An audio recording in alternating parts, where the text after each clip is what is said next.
was asked recently about how I cleanse and charge tarot decks with my personal energy. So when I get a new tarot deck, how I cleanse that tarot deck, and then how I basically connect with it on a personal level. So I thought I would just do a short video today with a brand new tarot deck that I've only looked at once and haven't worked with, just to give a feel of what I do when I get a new deck. So the deck that I'm going to be showing is this one, the Deviant Moon Tarot. This was one of the tarot decks that I got for my birthday. Like I said, I've only opened it once to have a look at the cards. I haven't worked with it yet.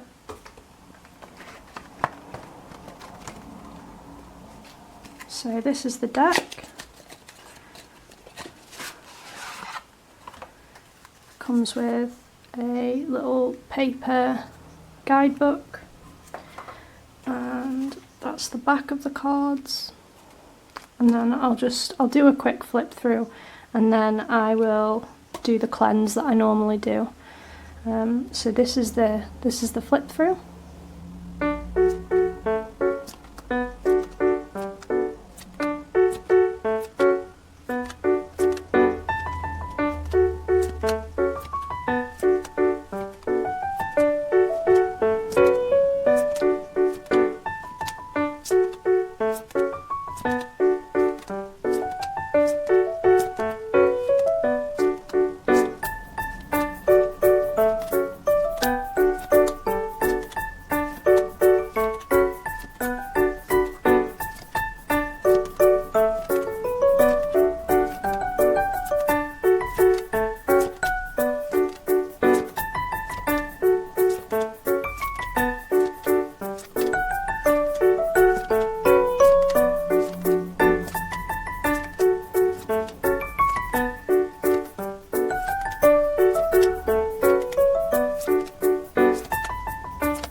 These two are just the info cards at the back of the deck.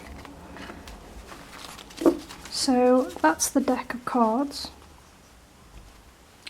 And when I decide to start using a new deck, this is what I do. So the first thing that I'm going to do is a smoke cleanse. So I'm just going to use my cauldron.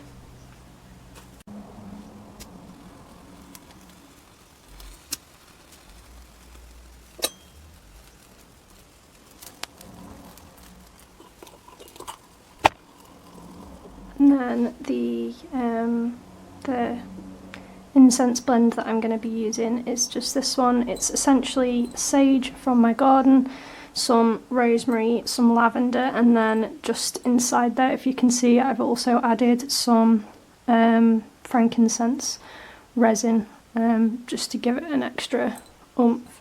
So I'm not going to use a lot because I'm only going to be cleansing the deck, so I'll probably use a spoon or two.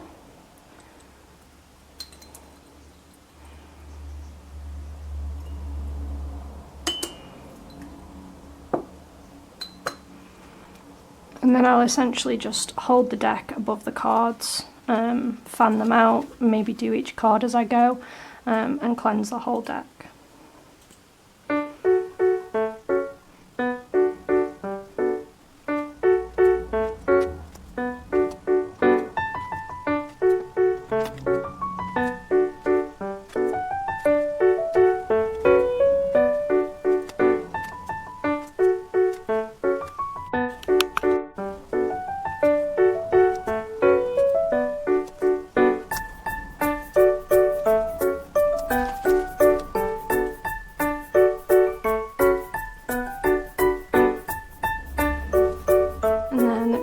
It's a sunny day today. What I'll do is I'll take the cards and the bag out, I'll lay this on the grass and put the cards on top, and I'll give them a sun bath for maybe about 10 or 15 minutes. I don't want to leave them out too long because the sun can fade the ink on the cards. So I'll go and do that now. So the ground is actually dry right now because it's been so sunny this morning, so what I'm actually going to do is spread the cards out on the grass, because this will give them a chance to bathe in the sun, and it will also connect them with some earth energies, which is also a really good idea for a new tarot deck. So that's the deck, and then I'll also take the bag as well and just place it out there. I will go inside and probably make myself some tea, and then I'll come back in about 15 minutes. But basically I see the sun's energy as cleansing, as burning away any negativity or residual energy that could be on the cards rather than charging. I see the moon as charging and the sun as cleansing, but that's just me, it's just my way of thinking, so yeah. So I thought, since I've just been cleansing my tarot deck and things, I was suddenly in a cleansing mood, so I thought I would make myself a cleansing tea and share it. So what I'm going to be using is just a single serving tea diffuser. This was bought as a gift for me years ago. Then I'm going to be using some spearmint, some nettles, these have come from my garden, and some blackberry leaf, apologies for the stain on the label, and some blackberry leaf. All three of these herbs are diuretics, so they essentially draw liquid from the body into the liver, kidneys and bladder, and flush all the toxins out through your system. Obviously 1 cup of tea isn't going to detox your system, but it is good for just a quick detox, and especially for a spiritual detox. So basically I'm going to make my tea, and then I'm probably going to go outside and just walk on the grass to earth myself and drink my tea at the same time, so I'm basically cleansing my energies 2 ways. So yeah, I'll make my tea.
So after doing my tarot cards for the day, I thought I would finally get around to doing something that's been requested by people. I said in a previous video that if people wanted me to, I would do a quick how-to for crystal divination. So that's what I'm going to do today. So what I'm going to do first of all is I'm just going to go through some of the techniques for crystal divination. There's a couple of different ways of doing it, and then I'll go through the crystals that I use and their meanings. It'll be too long for me to talk about everyone and all the different ways of using it, so what I'm going to do is I'm going to say what the meaning is for guidance, and then in the subtitles below I'm going to have their kind of generic healing meanings, so whether they're for grounding or peace or love or whatever. So the first technique that I've used in previous videos was a grid technique. It's essentially like drawing tarot cards with a tarot spread, only your grid is in front of you. You can do your grid for basically anything. If you've got a specific idea or question or issue in mind, then you can just make yourself a grid on a piece of paper and draw your stones, throw your stones.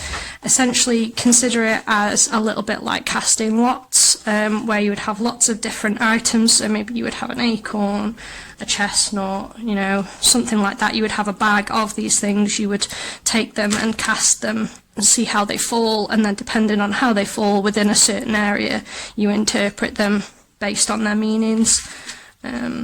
When you cast lots, each lot has a different meaning, and the meanings are basically as individual as the caster. And then the other way of doing it is to simply draw X amount of stones a day. So this is another technique that you will have seen me use.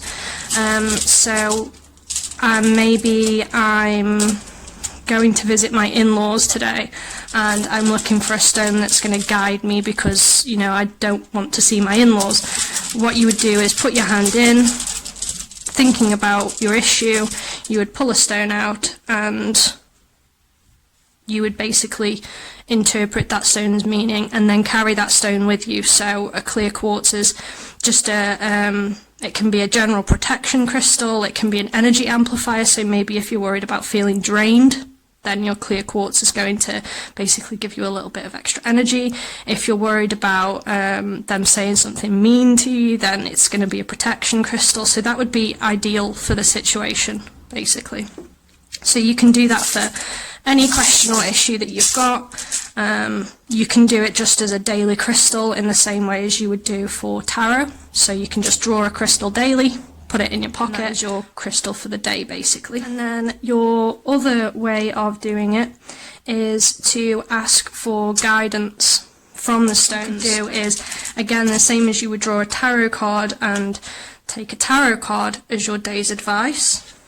You can basically draw a stone for your day's advice, and each of those stones carries an advisory interpretation as well as a general interpretation. So like obsidian is a protection stone, it also has a guidance meaning, so you can do it that way as well. Traditionally within British divination and British witchcraft, I'm British, so you know, obviously this is the method that's relevant to my culture.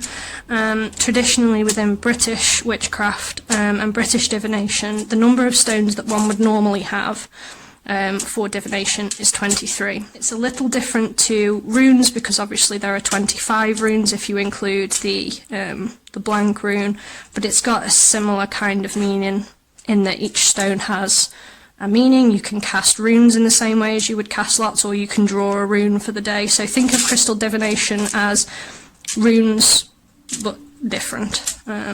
So yeah. So the same as I would advise anybody when they are starting tarot, and the same as I said when I first started doing the crystal divination in my videos, the biggest piece of advice that I would give to anyone is to basically take notes. So what I did when I first started doing crystal divination was to just use my notebook. So this is basically what I use for, you know, witchy information in general. It's the one I'm using at the moment. What I did was I picked all the crystals that I felt in any way connected to, put them in the bag, and then went through and wrote down the meanings and interpretations. So what I'll do basically is read my meanings and interpretations in relation to the stones that I've got in my bag. Obviously, if you want to use other stones, then you will have to, you know, go and research your own meanings and interpretations. But these are just the interpretations that I've got in relation to the stones that I use. So I'll go from the top. So the first one that I've got in my list is banded agate. So this is a grey banded agate. And its advisory meaning is one small step at a time will be best. So this is basically telling you to have patience. Then we've got amethyst, which is telling you to take a break until your energy is balanced. Then we've got fluorite. So a fluorite is basically telling you to postpone any decision making for now. Then we've got brown goldstone. This one tells you that you're going to be successful or more successful than you think you are. So if you're struggling, then No, that's got Howlite written down. So this one tells you to spend time at home with the people that you trust, basically, so it's essentially telling you to reconnect with your family. Then I've got Jadeite, so this one is telling you to be compassionate with people because you don't know if people are having a difficult time or not. Then I've got a red Jasper, so this one's telling you to tackle your problems head on, but don't be aggressive in your dealings with other people. Then I've got a Dalmatian Jasper, so this is basically anything to do with animals, so this one would be a good one if you were worried about your dog or your cat. So anything to do with animals will be favourable, or that you might find loyalty in an unusual place. Then I've got Labradorite written down, so this is basically a stone telling you that now is a good time to go it alone, basically. Then I've got a Moonstone. Moonstone tells you to trust your intuition and be aware that things are not always as they seem. Think of this as kind of the Moon Tarot. Then I've got Obsidian, so this one's telling you to use your power and make changes. Then I've got a Clear Quartz, so Clear Quartz basically tells you to be optimistic and plan for new beginnings.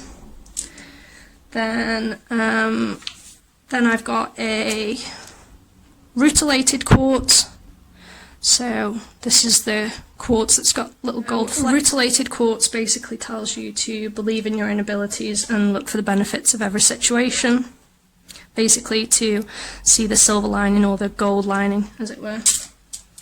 Then I've got Tourmalated Quartz, so this is one with tourmaline flecks or inclusions in it.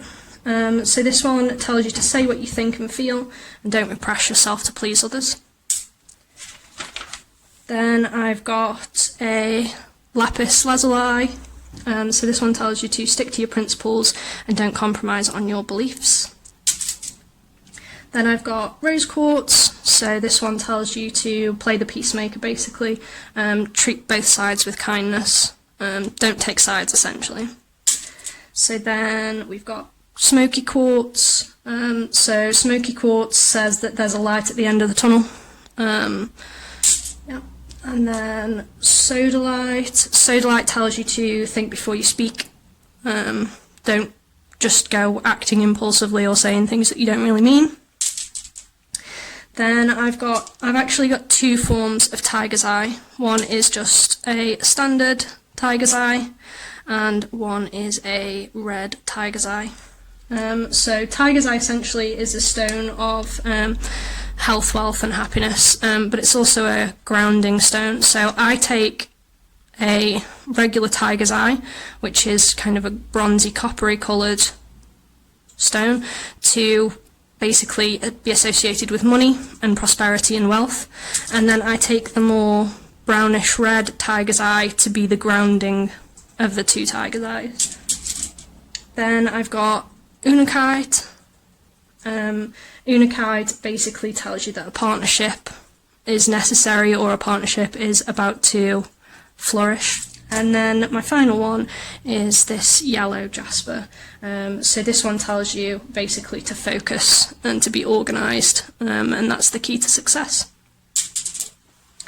So those are my stones. They are all of the stones that I use in my crystal divination. I do occasionally add new ones, but you can have as many or as few as you want. I would recommend probably at least 10 or 12 stones before you start using them, but you can use the tiniest tumble stones if you want to, or like me, you can use the more medium-sized ones. I just wouldn't recommend anything too big, so I wouldn't recommend something like this, because it's too big, basically. So yeah, so that's crystal divination. I hope you enjoyed. I hope it was informative enough and I haven't waffled on too much. But yeah, so...